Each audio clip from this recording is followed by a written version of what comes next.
Brahams. Is it right that you stood for Parliament? Yes, I did, a long time ago in 1966. Which party did you stand for? I stood for the Liberal Party. That is now part of the Liberal Democrats. It was a very small party, rather as it is now. It had only 6 MPs at the time. Mm-hmm. And were you expecting to become Prime Minister? Well, I was not even expecting to win that election. The Liberals were quite a weak party at that time, and they had not fought this seat, which was called Willesden East, it's now called Brent East, for about 20 years. And so I didn't expect to do very well, but I expected to get a reasonable vote.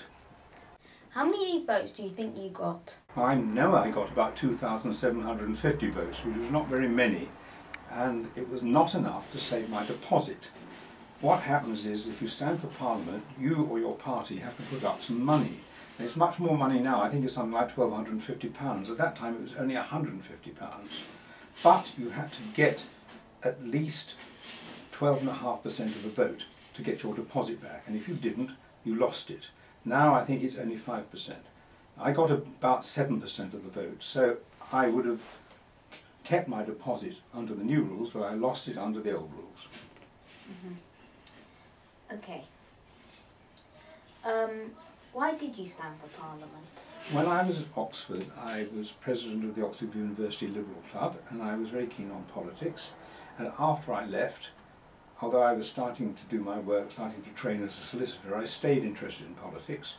And I was asked by a friend who was standing for Parliament in a neighbouring constituency if I would put myself forward to stand for the Liberals in that constituency. And I went to meet the members of the local party, and they liked me, and I said, all right, I'll do it. Mm-hmm. And why didn't you stand for Parliament again?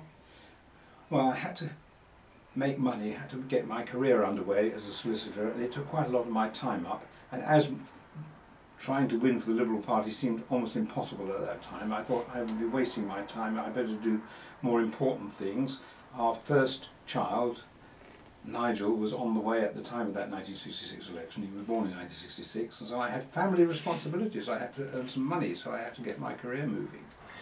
Did you at any time want to change parties from Liberal to Conservative? I did think of it sometimes. One funny thing that happened was that directly after the election, of course, they counted the votes, and the votes were being counted with our constituency and several others in what was then called Wembley Town Hall, it's now Brent Town Hall. And therefore we saw all the other parties there at the same time. And although the Labour Party candidate won, the members of his party came to me and said, why don't you come to our post-election party? We like you much better than our own member. And I said, of course I can't. I'm a Liberal. I can't go to a Labour Party victory party. And so I didn't go. But I did think about it at the time. I never really wanted to vote Conservative at that time. It probably would have been a good idea, and my wife said to me it would be a good idea if you changed parties, you'll never have any success with the Liberals. And of course it wasn't until 2010 that any Liberals got back into the government, into the coalition government with Nick Clegg and David Cameron. And of course they did very badly at the last election in 2015. They're almost back to the very small number of seats they had when I was young. Did you ever think about standing for Parliament again? I think if I'd stayed working in the constituency in Brent East or Willesden East and worked hard for the next 5 years with the party, I probably would have become better known and got a few more votes. The time I stood, it was a very close race between the Conservatives and the Labour Party, and therefore if they voted Liberal, it might let the party they hated most in, so they might, if people who were Conservatives who were thinking of voting Liberal wouldn't do it because they were afraid that that would split the anti-Labour vote and the Labour Party would win the seat. So we were being squeezed at that time, and although we had a good leader, a man called Joe Grimmond, we went on getting only about 6 seats in that election and the one after, and then 9 in the one after that and 12 in the one after that. But it was under Nick Clegg we got the most seats. Isn't it recently that you left the Liberal Party? I had a private reason for not staying in favour of the Liberal Democrats, and that was because my family was lucky enough to have quite a nice house, and the Liberal Democrats were proposing a thing called a mansion tax, which would require my family and me and my family to pay a lot of tax. And I didn't want to pay all that tax. I thought it was unfair. Now you may think that's a bit selfish, but I thought it was an unfair tax because all they wanted to tax was if you owned a house. But if you had a big yacht or something like that, they wouldn't tax you. And isn't it right some people are taxed on some very small properties? Well, not just for owning them usually. You're taxed because you receive rent from them.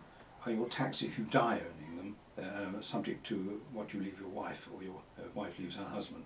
But that was a new sort of tax, the idea of a mansion tax. I was annoyed because I liked quite a lot of the other things the Liberal Democrats were standing for. Were you thinking about joining any other parties?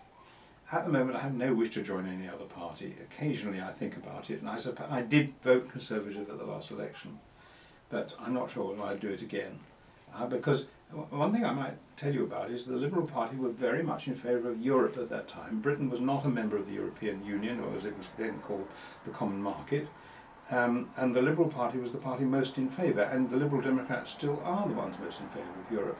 And I wouldn't back a party that wanted us to leave Europe. I voted Remain, and I'm very sorry the majority voted Brexit.